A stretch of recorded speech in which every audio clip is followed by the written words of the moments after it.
All right, day 3 of The Richest Man in Babylon. Let's see where we're at. Let's see. Okay, here we go. So far, Bansier and Kobe were talking about meeting with uh, Arcad, and then we just read some of the second chapter that talks about people already coming to Arcad asking him for advice, and basically he's talking to them about that. So let's continue with this chapter. All right, there we go. Therefore, did I decide to find out how one might accumulate wealth, and when I had found out, to make this my task and do it well. For is it not wise that we should enjoy while we dwell in the brightness of the sunshine? For sorrows enough shall descend upon us when we depart for the darkness of the world of spirit. I found employment as a scribe in the hall of records, and long hours each day I labored upon the clay tablets. Week after week, and month after month, I labored, yet for my earnings I had not to show. Food and clothing, and penance to the gods, the other things of which I could remember not what, absorbed all my earnings, but my determination did not leave me. And one day Algamish, the moneylender, came to the house of the city master and ordered a copy of the ninth law. And he said to me, I must have this in 2 days, and if the task is done by the time, 2 coppers will I give to thee. So I labored hard, but the law was long, and when Algamish returned, the task was unfinished. He was angry, and had I been his slave, he would have beaten me. But knowing the city master would not permit him to injure me, I was unafraid. So I said to him, Algamish, you are a very rich man. Tell me how I may also become rich, and all night I will carve upon the clay, and when the sun rises, it shall be completed. He smiled at me and replied, you are a forward knave, but we will call it a bargain. All that night I carved, though my back pained and the smell of the wick made my head ache until my eyes could hardly see. But when he returned at sunup, the tablets were complete. Now, I said, tell me what you promised. You have fulfilled your part of our bargain, my son, he said to me kindly, and I am ready to fulfill mine. I will tell you these things you wish to know because I am becoming an old man, and an old tongue loves to wag. And when youth comes to age for advice, he receives the wisdom of years.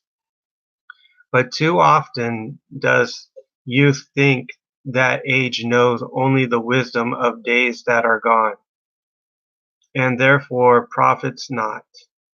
But remember this, the sun that shines today is the sun that shone when thy father was born, and will still be shining when thy last grandchild shall pass into the darkness.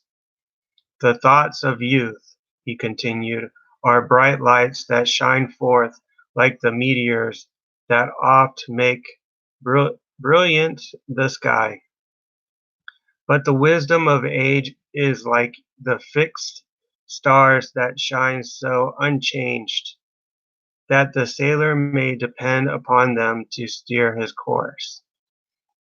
Mark you well my words, for if you do not, you will fail to grasp the truth that I will tell you, and you will think that your night's work has been in vain. Then he looked at me shrewdly from under his shaggy brows, and said in a low, forceful tone, "I found the road to wealth when I decided that a part of all I earned was mine to keep, and so will you." Then he continued to look at me with a glance that I could feel pierce me, but said no more. "Is that all?" I asked. "That was sufficient to change the heart of a sheepherder into the heart of a moneylender," he replied. "But all I earn is mine to keep, is it not?" I demanded. "Far from it," he replied. "Do you not pay the garment maker? Do you not pay the sandal maker? Do you not pay for the things you eat? Can you live in Babylon without spending? What have you to show for your earnings of the past month? What for the past year? Fool! You pay to everyone but yourself. Dullard! You labor for others. As well be a slave and work for what your master gives you to eat and wear.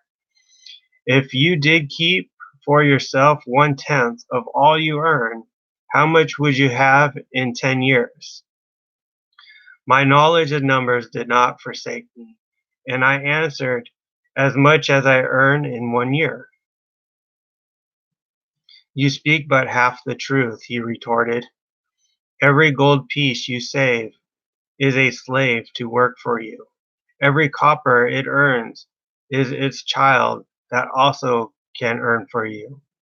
If you would become wealthy, then what you save must earn, and its children must earn, that all may help to give to you the abundance you crave." "You think I cheat you for your long night's work," he continued, "but I am paying you 1,000 times over, if you have the intelligence to grasp the truth I offer you. A part of all you earn is yours to keep. It should be not less than 1/10, no matter how little you earn. It can be as much more as you can afford. Pay yourself first. Do not buy from the clothes maker and the sandal maker more than you can pay out of the rest, and still have enough for food and charity and penance to the gods. Wealth, like a tree, grows from a tiny seed. The first copper you save is the seed from which your tree of wealth shall grow. The sooner you plant the seed, the sooner shall the tree grow. And the more faithfully you nourish the water that tree with consistent savings, the sooner may you bask in contentment beneath its shade." So saying, he took his tablets and went away. I thought much about what he had said to me, and it seemed reasonable, so I decided that I would try it. Each time I was paid, I took from each 10 pieces of copper and hid it away. I took one from each 10 pieces of copper and hid it away. And strange as it may seem, I was no shorter of funds than before. I noticed little difference as I managed to get along without it. But often I was tempted, as my hoard began to grow, to spend it for some of the good things the merchants displayed, brought by the camels and ships from the land of the Phoenicians. But I wisely refrained. A 12th month after Algamish had gone, he again returned and said to me, "Son, have you paid to yourself not less than 1/10 of all you have earned for the past year?" I answered proudly, "Yes, master, I have." "That is good," he answered, beaming upon me. "And what have you done with it?" "I have given it to Asmir, the brickmaker. He told me he was traveling over the far seas to the Tyr and over the far seas, and in Tyre he would buy for me the rare jewels of the Phoenicians. When he returns, we shall sell these at high prices and divide the earnings. Every fool must learn, he growled, but why trust the knowledge of a brickmaker about jewels? Would you go to the bread maker to inquire about the stars? No, by my tunic, you would go to the astrologer. If you had power to think, your savings is gone, youth. You have jerked your wealth tree up by the roots. But plant another, try again. And next time, if you would have advice about jewels, go to the jewel merchant. If you would know the truth about sheep, go to the herdsman. Advice is one thing that is freely given away, but watch that you take only what is worth having. He who takes advice about his savings from one who is inexperienced in such matters shall pay with his savings for providing the falsity of their opinions. Saying this, he went away. And it was as he said, for the Phoenicians are scoundrels, and sold to Asmir worthless bits of glass that looked like gems. But as Algamish had bid me, I again saved each 10th copper, for I now had formed the habit, and it was no longer difficult. Again, 12 months later, Algamish came to the room of the scribes and addressed me. What progress have you made since last I saw you? I have paid myself faithfully, I replied, and my savings I have entrusted to Agur, the shield maker, to buy bronze, and each 4th month he does pay me the rental. That is good. And what do you do with this rental? I do have a great feast with honey and fine wine and spiced cake.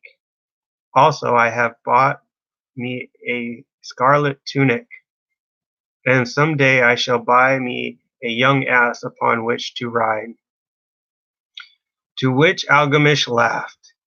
You do eat the children of your savings. Then how do you expect them to work for you?